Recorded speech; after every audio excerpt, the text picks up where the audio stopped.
Hello and welcome to Sari Speaks. This is Arshad Mahmood. आज हम video करेंगे stative verb के ऊपर. What is stative verb? Stative verb in fact dynamic verb के opposite है. Dynamic verb एक ऐसा वर्ब जिसमें सब्जेक्ट कोई एक्शन फिजिकली करता है और ऑब्जर्वर उसका मुशाहदा कर सकता है. चूंकि स्टेटिव इसके अपोजिट है, यानी ऐसा एक्शन जो फिजिकली नहीं बल्कि मेंटली हो और ऑब्जर्वर उसको मुशाहदा ना कर सके, यानी मेंटल वर्ब स्टेटिव वर्ब कहलाते हैं. मेंटल वर्ब जैसे एग्री, बिलीव, डिसएग्री, ये मेंटल वर्ब हैं. स्टेटिव वर्ब की दूसरी सूरत ये भी हो सकती है जब कोई वर्ब सब्जेक्ट के फिजिकल मेंटल किसी एक्शन को बयान नहीं कर रहा, बल्कि वो ये बता रहा है कि सब्जेक्ट क्या है या फिर सब्जेक्ट किस हालत में है, यानी उसे मॉडिफाई या डिस्क्राइब करता है. यानी वो वर्ब जो सब्जेक्ट की स्टेट ऑफ बीइंग या स्टेट ऑफ एग्जिस्टेंस को बयान करते हैं. तो ऐसे वर्ब लिंकिंग वर्ब, कैपुलर वर्ब या कैपुला कहलाते हैं. तो ये लिंकिंग वर्ब, कैपुला या कैपुलर वर्ब, ये वर्ब भी स्टेटिव वर्ब कहलाते हैं. अब हम ये देखते हैं कि ये स्टेटिव वर्ब चाहे लिंकिंग वर्ब हो या मेंटल वर्ब हो, दोनों सूरतों में इसके कौन कौन से टेंसेस और उन टेंसेस के कौन कौन से एस्पेक्ट पॉसिबल हैं.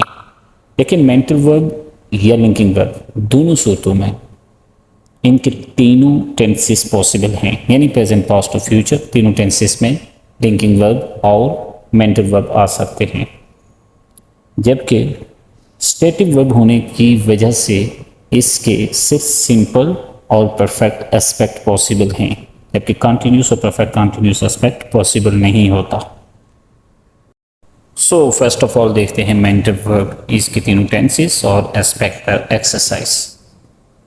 स्टेटिव वर्ब जब मेंटल वर्ब हो तो ऐसी सूरत में इसके तीनों टेंस होते हैं, यानी प्रेजेंट, पास्ट और फ्यूचर, और इसके दोनों एस्पेक्ट यानी सिंपल और परफेक्ट एस्पेक्ट होते हैं, जबकि कंटिन्यूस और परफेक्ट कंटिन्यूस नहीं होते. पहले सिंपल एस्पेक्ट देखते हैं. He accepts her, he accepted her, he will accept her. ये सिंपल टेंस है प्रेजेंट, पास्ट और फ्यूचर का. अब हम परफेक्ट देखते हैं. He has accepted her, he had accepted her, he will has accepted her. ये परफेक्ट है प्रेजेंट, पास्ट और फ्यूचर का. जुमले के स्ट्रक्चर के एतबार से ये डायनामिक वर्ब के मुशाबे है. स्टेटिव वर्ब की दूसरी टाइप लिंकिंग वर्ब है.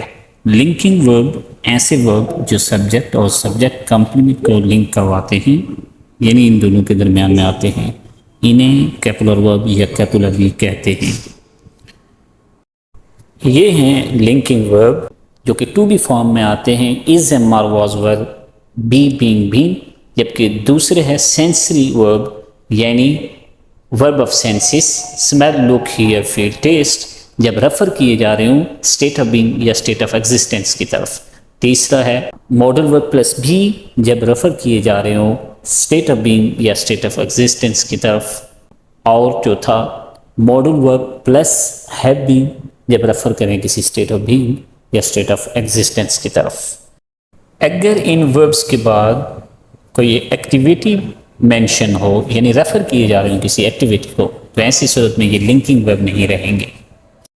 अब यकीनन आपके जहन में एक सवाल होगा कि हमें कैसे मालूम होगा कि यहाँ एक एक्टिविटी है या फिर स्टेट ऑफ बीइंग या स्टेट ऑफ एग्जिस्टेंस है. इसको समझने के लिए हमें स्ट्रक्चर ऑफ सेंटेंस की तरफ दोबारा जाना होगा. स्ट्रक्चर ऑफ सेंटेंस में हमने ये स्टडी की थी कि इंग्लिश लैंग्वेज में वर्ब सेंटेंस के सेंटर में लगता है, जबकि उसके शुरू में सब्जेक्ट और एंड पर ऑब्जेक्ट या सब्जेक्ट कंप्लीमेंट लगता है. जब वर्ब डायनामिक होता है यानी फिजिकल होता है, तो ऐसी सूरत में सब्जेक्ट स्टार्ट में और आखिर पर ऑब्जेक्ट. लेकिन जब वर्ब लिंकिंग वर्ब हो तो ऐसी सूरत में शुरू में सब्जेक्ट और एंड पर सब्जेक्ट कॉम्प्लीमेंट लगता है। ये जो सब्जेक्ट कॉम्प्लीमेंट है, ये दो चीज़ें होते हैं, या एक डिस्क्राइबिंग वर्ड या फिर मॉडिफाइंग वर्ड। जब वो मॉडिफाइंग वर्ड होगा तो वो एक नाउन होगा, जब वो डिस्क्राइबिंग वर्ड होगा तो एडजेक्टिव होगा। यूँ हम कह सकते हैं कि जो मॉडिफाइंग वर्ड है वो स्टेट ऑफ एग्जिस्टेंस है और जो डिस्क्राइबिंग वर्ड है वो स्टेट ऑफ बीइंग है। इस तरह ये सा सब्जेक्ट कॉम्प्लीमेंट कहलाता है। तो सब्जेक्ट कॉम्प्लीमेंट में स्टेट ऑफ बीइंग या स्टेट ऑफ एग्जिस्टेंस होते हैं, और जब स्टेट ऑफ बीइंग या स्टेट ऑफ एग्जिस्टेंस फॉलो करते हैं किसी वर्ब को, यानी वर्ब के बाद आए, तो ऐसी सूरत में ये वर्ब लिंकिंग वर्ब कहलाता है। जैसे he is tired, he has been tired, he looks tired, he looked tired. जैसे he is tired, he is man, he was prime minister, he will be prime minister, he has been tired. इन तमाम sentences में ही subject है, जबकि बीच में हमने linking verb लगाए और एंड पर हमने सब्जेक्ट कॉम्प्लीमेंट, जो कि स्टेट ऑफ बीइंग या स्टेट ऑफ एग्जिस्टेंस हैं। जब हमने स्टेट ऑफ बीइंग या स्टेट ऑफ एग्जिस्टेंस वर्ब के बाद लगाए तो ऐसी सूरत में ये लिंकिंग वर्ब है, क्योंकि लिंक कर रहा है दोनों को। अगर वर्ब के बाद कोई एक्टिविटी होती तो ऐसी सूरत में ये लिंकिंग वर्ब नहीं रहते। जैसे he is running. English language में स्ट्रक्चर ऑफ सेंटेंस, सबसे पहले सब्जेक्ट, देन वर्ब और एंड पर सब्जेक्ट कॉम्प्लीमेंट, यानी सब्जेक्ट और सब्जेक्ट कॉम्प्लीमेंट को लिंक करने वाला वर्ब लिंकिंग वर्ब है।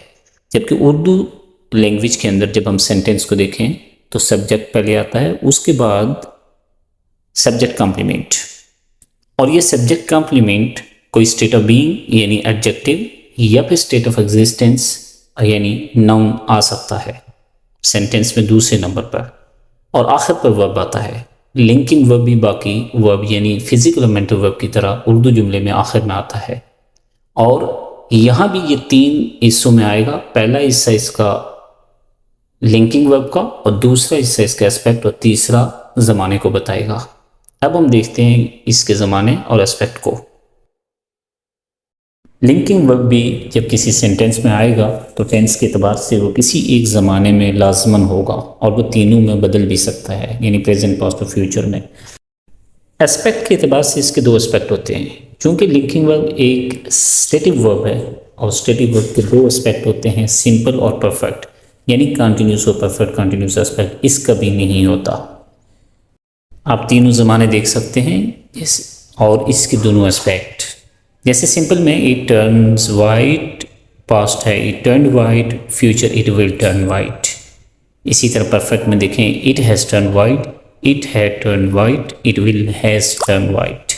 यानी कि इसके अंदर हम जब एस्पेक्ट और टेंस बनाएंगे तो हेल्पिंग वर्ब वैसे ही इस्तेमाल करेंगे जैसे हमने इस्तेमाल किए थे मेंटल और फिजिकल वर्ब के साथ। लेकिन यहाँ एक एक्सेप्शन भी है। एक्सेप्शन ये है कि लिंकिंग वर्ब में टू बी वर्ब, इनके 3 एस्पेक्ट होते हैं, यानी इसमें कंटिन्यूस एस्पेक्ट होता है लेकिन परफेक्ट कंटिन्यूस एस्पेक्ट नहीं होता। इसके 3 एस्पेक्ट क्यों होते हैं, इसको समझने के लिए हमें लिंकिंग वर्ब की कैटेगरी को समझना पड़ेगा कि कितनी कैटेगरीज में लिंकिंग वर्ब आते हैं। आइए हम डिटेल में एक्सरसाइज करते हैं। लिंकिंग वर्ब को फर्दर 3 कैटेगरीज में डिवाइड किया गया है। एक टू बी, दूसरा टू बिकम और तीसरा टू सीन। अब हम देखते हैं कि ये तीनों टाइप की या 3 कैटेगरीज की जो लिंकिंग वर्ब हैं, इनमें जुमले की साख्त उर्दू और इंग्लिश में क्या है और इनके कितने टेंसेस और कितने एस्पेक्ट हो सकते हैं। देखिए उर्दू साख्त जुमले की जैसा कि हम पहले पढ़ चुके हैं कि सब्जेक्ट, उसके बाद सब्जेक्ट कॉम्प्लीमेंट और एंड पर वर्ब आता है, वैसी ही होगी। और इंग्लिश साख्त भी इन तमाम के अंदर सब्जेक्ट शुरू में, वर्ब सेंटर में और सब्जेक्ट कॉम्प्लीमेंट एंड पर आता है। लेकिन इन तीनों में से टू सीन और टू बिकम, जब ये लिंकिंग वर्ब आएंगे तो इनके तीनों टेंसेस और तीनों टेंसेस के 2 एस्पेक्ट यानी सिंपल और परफेक्ट एस्पेक्ट होते हैं। जब तीसरी कैटेगरी आएगी टू बी, उसमें 3 एस्पेक्ट आते हैं। टू बिकम और टू सीन जब ये दो एस्पेक्ट देखें तो इसकी इंग्लिश बनाने के लिए सिंपल और परफेक्ट के एस्पेक्ट के अंदर उसके हेल्पिंग वर्ब यूज़ होते हैं, जैसा कि हमने डायनेमिक या मेंटल वर्ब में किए थे, सॉरी मॉडल वर्ब के, क्योंकि मॉडल वर्ब में हैज़ के बजाय हैव इस्तेमाल होता है। टू बी तीसरी टाइप है लिंकिंग वर्ब की, is am are was were has been have been is being are being was being will have been, ये सब टू बी फॉर्म कहलाते हैं। इसके तीनों टेंसेस होते हैं, लेकिन एस्पेक्ट के एतबार से ये डिफरेंट होता है बाकी दो टू सीन और टू बिकम से, क्योंकि इसके तीन एस्पेक्ट होते हैं। इसमें कंटिन्यूस का एस्पेक्ट एक्स्ट्रा होता है, लेकिन परफेक्ट कंटिन्यूस नहीं होता।